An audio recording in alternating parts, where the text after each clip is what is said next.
おはようございます。ジンギター工房の神谷です。いつもご視聴ありがとうございます。本日はですね、トラスロットの調整ナット部分のお話です。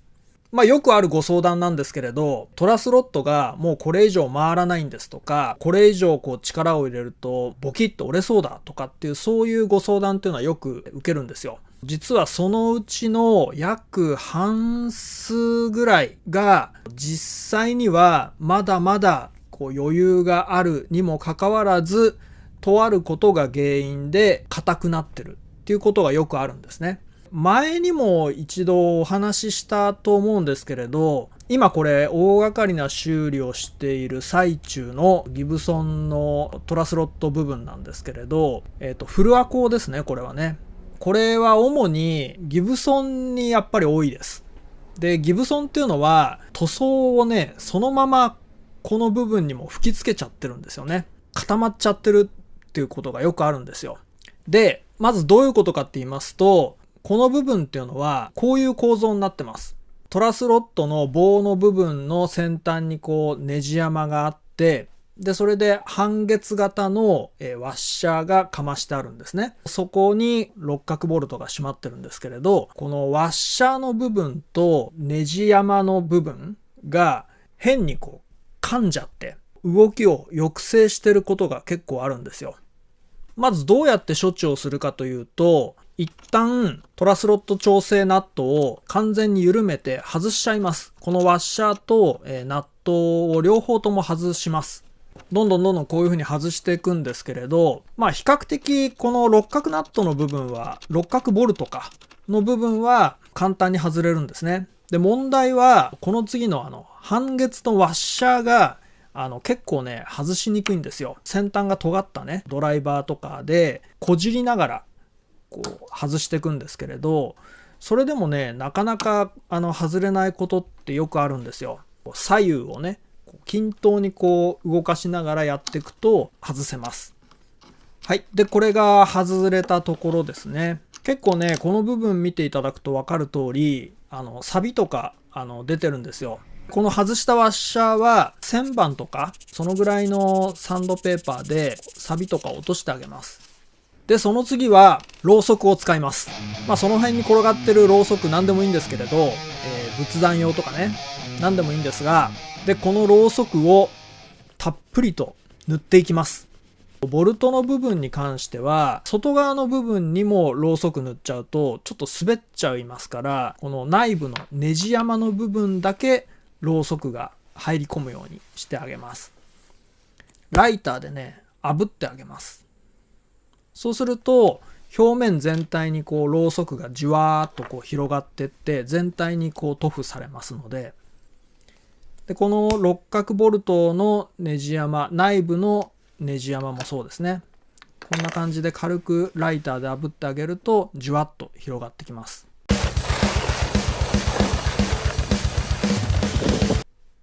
再度セットしてあげて、もう一度締め付けていきます。で、これだけで良くなるものに関しては本当に良くなります。動きがスムーズになるんですね。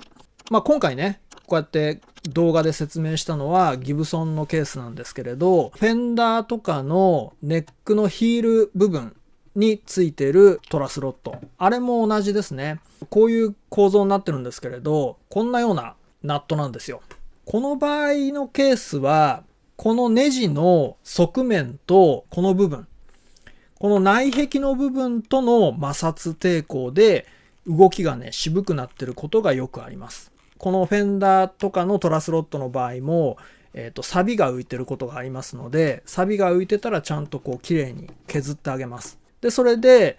ろうそくを塗りたくってあげて、で、もう一度こうやって締め直すと、かなりね、動きがスムーズになります。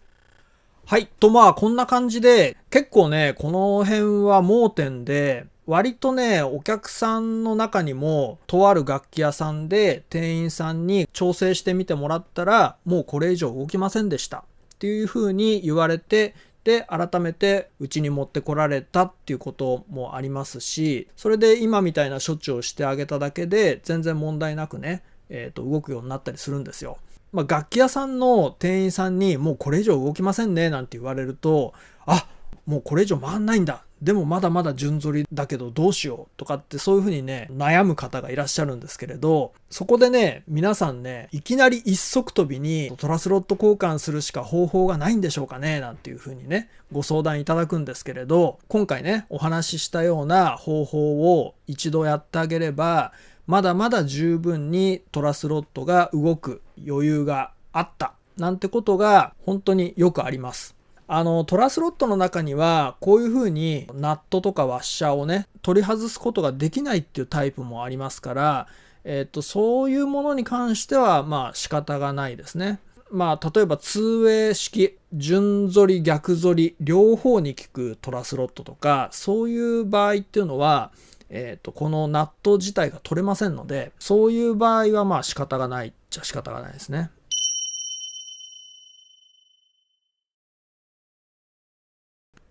ギブソンは昔からこの部分に塗装をこう吹いちゃってるんですよね。マスキングせずに。で、私なんかが例えばヘッドの表面とかね、こう再塗装する場合っていうのは必ずこの部分にはマスキングをするんですよ。で、塗料がこう変にナット、ボルトとかワッシャーにこう付着しないようにしてるんですけれど、